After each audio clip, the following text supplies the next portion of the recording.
Hello, everybody. I'm just going to give it one more minute to let people get on. If you are watching this, you can comment in the chat. You can say hello, let me know you're here. And there will be time for questions at the end about anything sexual or emotions. And so if you have any questions, you can have them ready. You can type them out ahead of time and send them in via the chat, or you can wait until the end to type it out. Either way, I'm glad to have you here.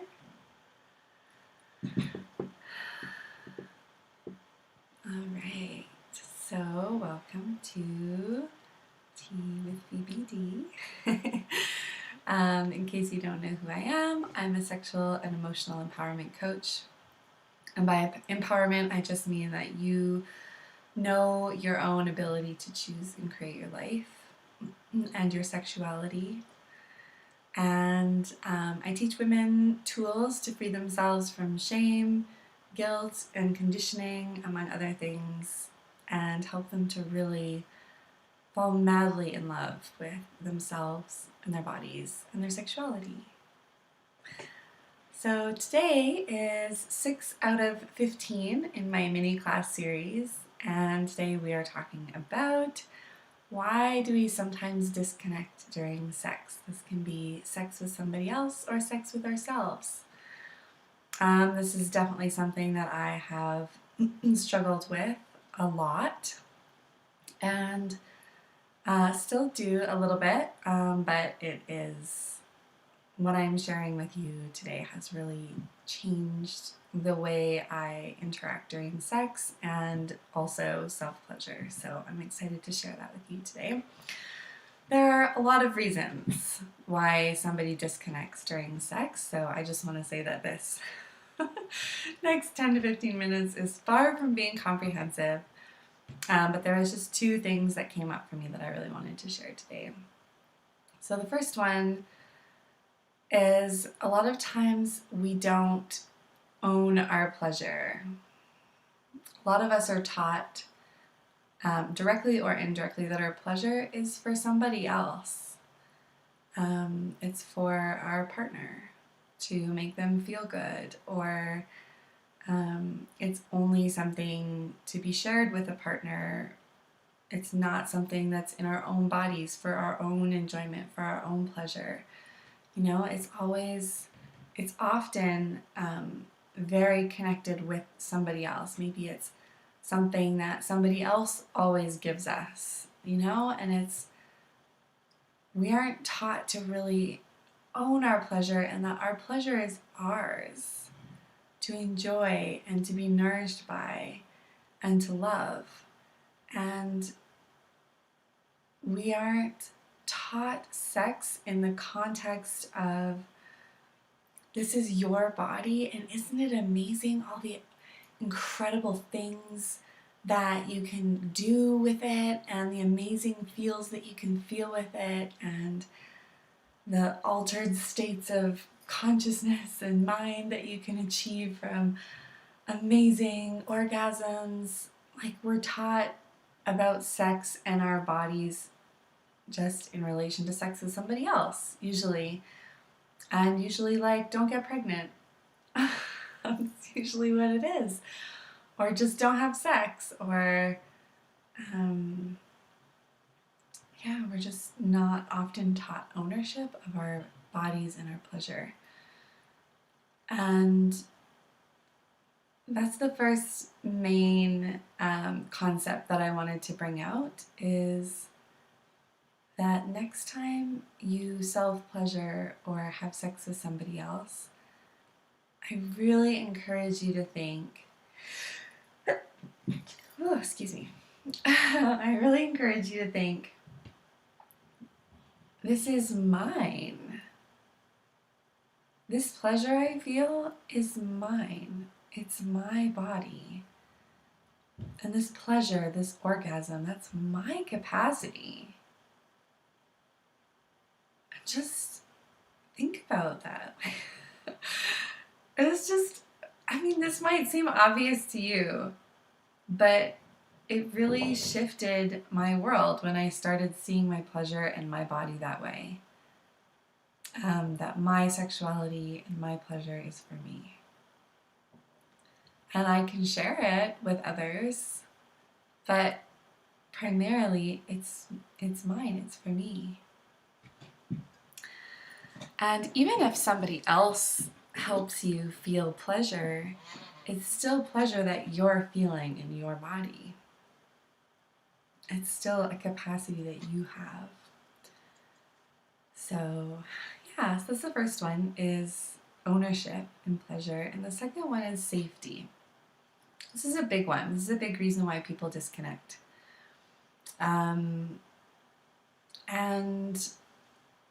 I'll just give you a few reasons why people might feel unsafe. And with safety, it's more of an unconscious thing. Like, we don't think, oh, I'm gonna just watch porn whenever I masturbate because, I don't feel safe to connect to my own body. Or, oh, I'm just gonna fantasize and not pay attention to how my body feels or the sensations of my body, because if I am too present and I enjoy it, then that means I'm a slut, or like whatever. We don't think about those things consciously. We just are addicted to a fantasy, or we just watch porn all the time and don't stop to really connect with our bodies. So a main one is because it hasn't been safe. A lot of people experience sexual trauma or molestation of some kind, and at some point in their life it wasn't safe to be in their bodies and to feel touch. And that is,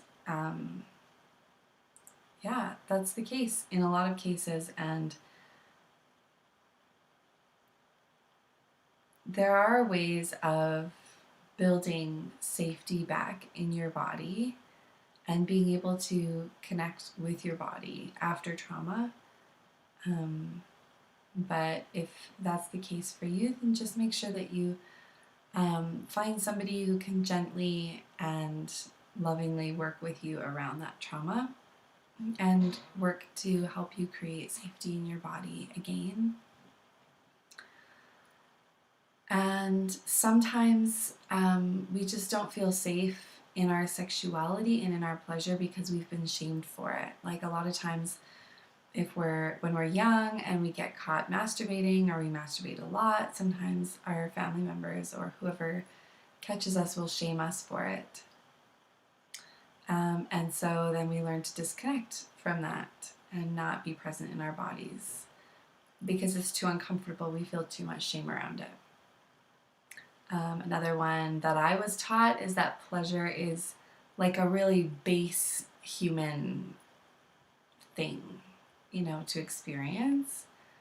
And kind of it was met with disdain. Like, the more spiritually advanced you are, the less you need your sexuality, or the less sexual you can be, or I don't know.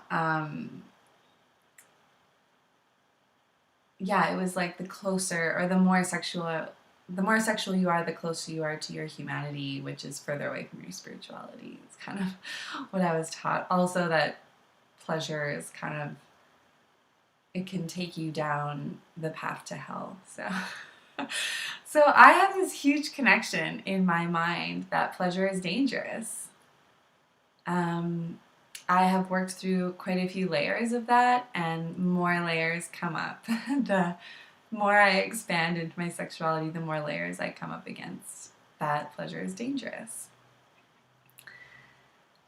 You can also have this pleasure is dangerous belief subconsciously, just because of our society. Like, we don't teach, girls that are becoming women how to have amazing pleasure and so many orgasms. And did you know you can have 13 different kinds of orgasms? Like, we're not taught that. Or, this is how you have pleasure during sex. This is how you can masturbate. Like, we're just not taught anything in that realm. We're just taught just don't get pregnant, or just don't have sex in general.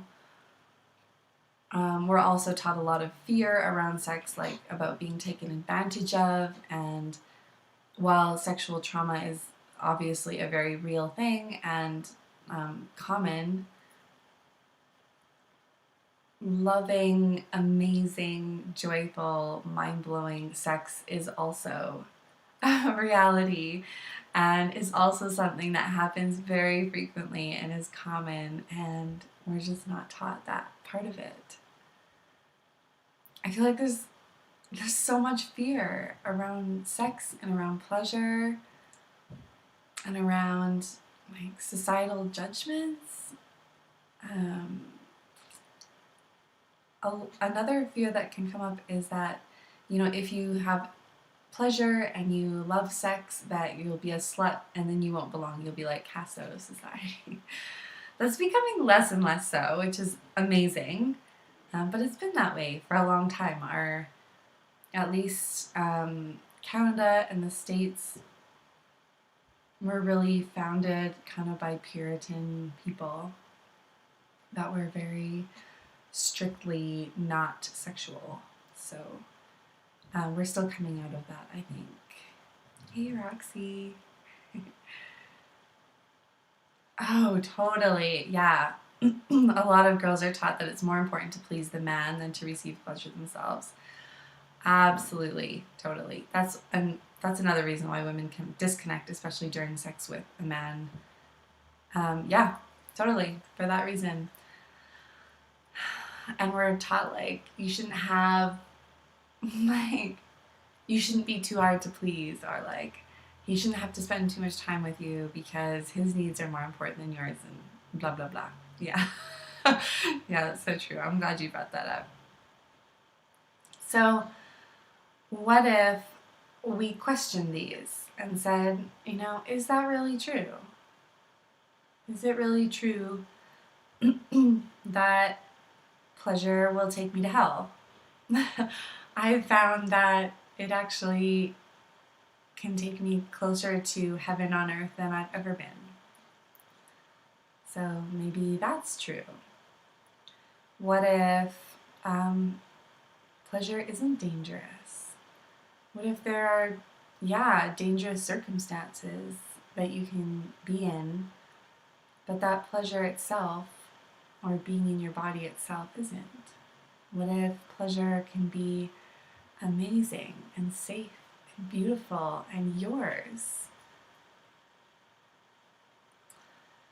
And what if we lived in a culture and society? What if we could create communities of women and eventually a culture where sexuality and pleasure is taught and celebrated and accepted? And that starts with doing that within ourselves. So that brings me to my next point, which is sometimes we're not safe for ourselves. Sometimes we make ourselves do things that we don't want to do. We say yes when we really mean no.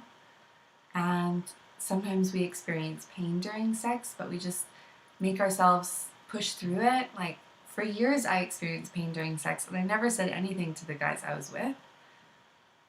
Because I didn't want to, be an inconvenience, or, I didn't want to, ruin their pleasure, even though I was in pain. And I know that I'm not the only one out there.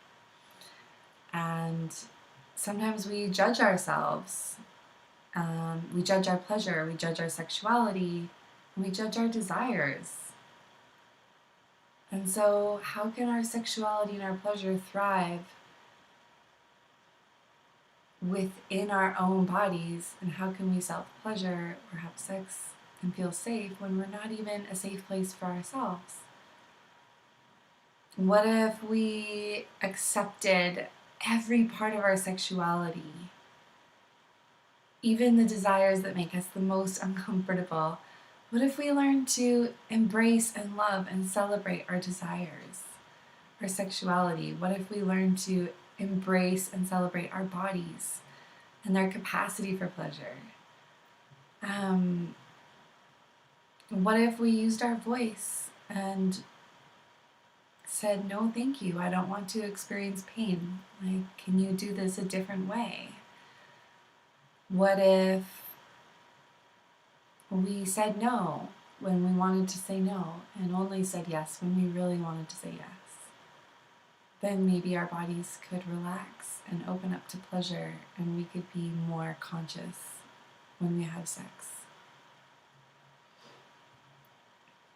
So, just to end, if you have any questions, feel free to type them in the chat.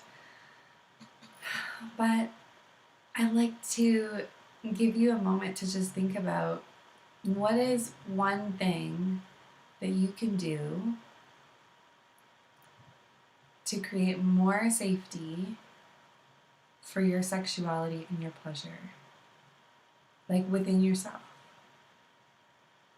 to give your desires and your pleasure more space, more consciousness, more awareness, more presence.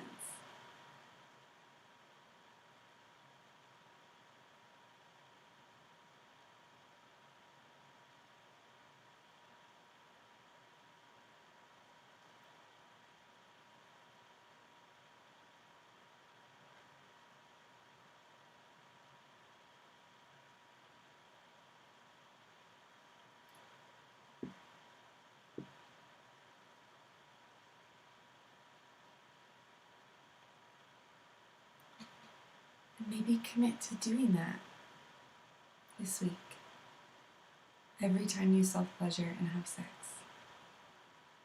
and see what happens. I'm going to end with two things that you can do. One is what I mentioned earlier, that when you're having sex and when you're self-pleasuring, even if you just take 5 minutes to not be in fantasy, not watch porn, and just be really present to your body. Feel your hands on your body and really bring your focus to your pleasure. And say to yourself, this is mine. This is my body, my pleasure, my pussy. This is here for me. I'm creating this pleasure. Like, that's badass. That we can create so much pleasure in our own bodies. It's beautiful. Like, I own this. I own this pleasure. It's mine. And then the other thing is to just ask yourself, is this safe? And just notice, like, is this safe to touch myself? Is this safe to experience this much pleasure? Is this safe to experience orgasm? And when I started to become more and more conscious during self-pleasure, especially, because it was actually, I felt less safe in self-pleasure than I did when I had sex with somebody else, which is interesting.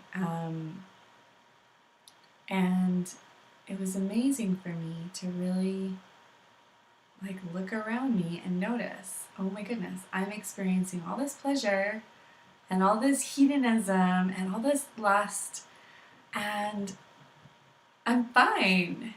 Nothing's happening. In fact, nobody even knows that this is happening right now, and this is amazing.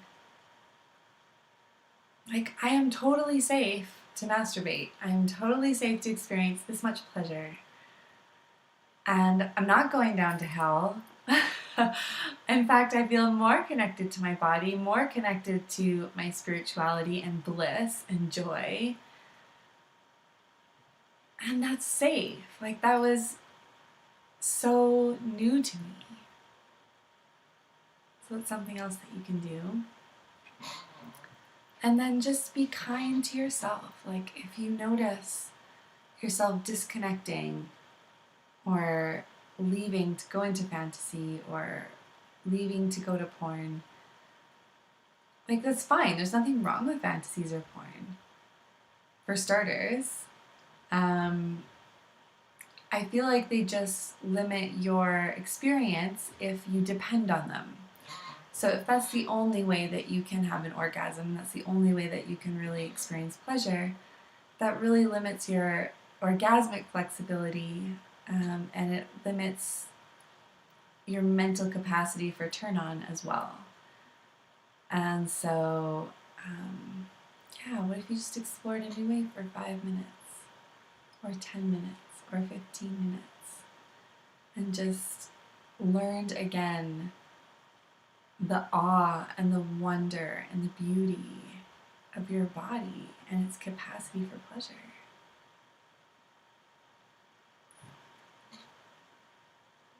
So give that a shot and see what happens.